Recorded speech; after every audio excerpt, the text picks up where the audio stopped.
You know, with the new year, we got to talk organization. So many changes happening with all of our businesses. Last year, I started a new way of filing for our businesses. As with everything, adjustment is needed, but so far, I'm really happy with how it's going. After 26 years and 4 businesses, our files were disorganized and saved all different ways. I've had several people work for me over the years, and each one put their own spin on it, and then the files were never purged. So there was a bunch of crap that was no longer needed. And my minimalist brain was freaking out. And I finally decided I was going to make a change. We have been putting processes into place for the last 2 years, and this was no different. I'm going to share with you my screen so that you can have a visual because I'm a visual learner. In this system, I start first with the master folder. From there, I added folders that I needed to work with our business. I'm having to look at another screen to be able to see the screen I'm sharing with you, so that's what I'm looking away at in case you're wondering. Then once I had the master complete, I made a copy for working in the current year. The way I envision this system working is that no files will ever be stored in the master. It is there as a reference moving forward. As you can see, folders 0 through 12 are the folders that never move. This is information that is not specific to a year. Now, if there's something that is no longer needed in one of those files, but we still need to keep it for the 7-year period, we will move it to the year that it was used last. Folders 13 through 18, the internal folders and files, will be moved to the previous years when a new year begins. And the years would be updated annually, i.e. 2016 is going to be deleted this year, and the number 8 folder, previous years, will be renamed 2017 to 2023. And 2023 will be moved into the previous year's folder.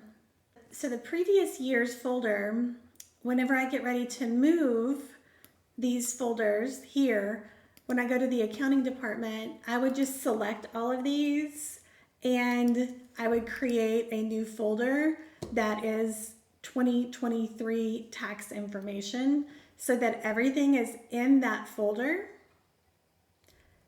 It's only one folder whenever I move it, and then it will look like this. So then we'll have all the information there.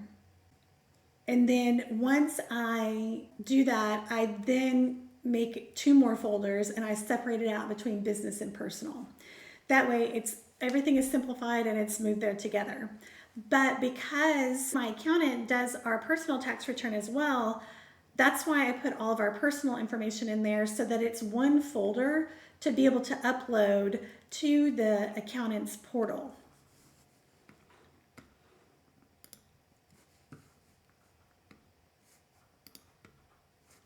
Then, once you have moved those folders into the previous years, then these folders here are empty.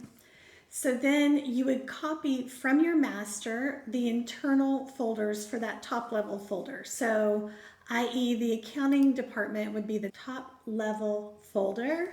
These files 1 through 13 would be copied from the master. So here, then you would go to accounting department and then you would copy these just like this.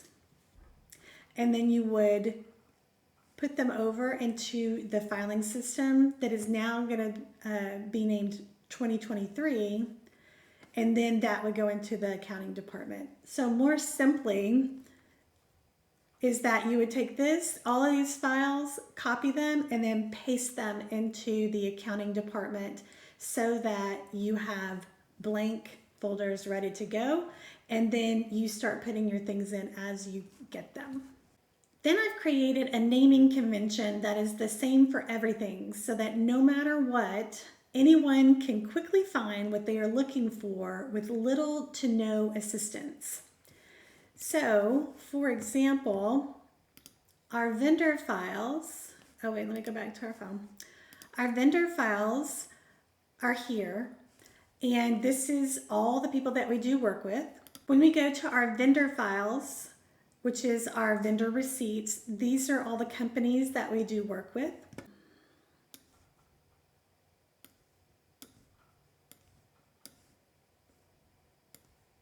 So I have a naming convention that I use for the files, and this company is AC Supply.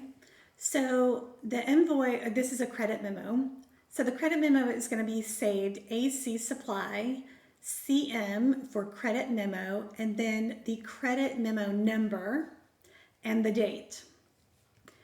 And then invoices would be saved the same way, except for a couple of things would be added. So AC Supply, and then it would be INV for invoice, the invoice number, and then this here is the PO. This invoice is for truck stock, so that means that it's any stock that's kept on the truck for running calls, and then the date. And so all of them are like that. And then these here is that these are customers' names. If it says truck stock or it'll say customer, that way we know when we're searching for something, we can just quickly look in there and say, oh yeah, there it is. And then this is a return. So it says AC Supply, return, the return number, who it was for, the customer, and then the date as well. So hopefully that didn't scare or confuse you. Like I said in the beginning, adjustment is needed with anything new. I teach this in depth in my Monetize Your Dream course. When it comes to starting a business, I've been where you are.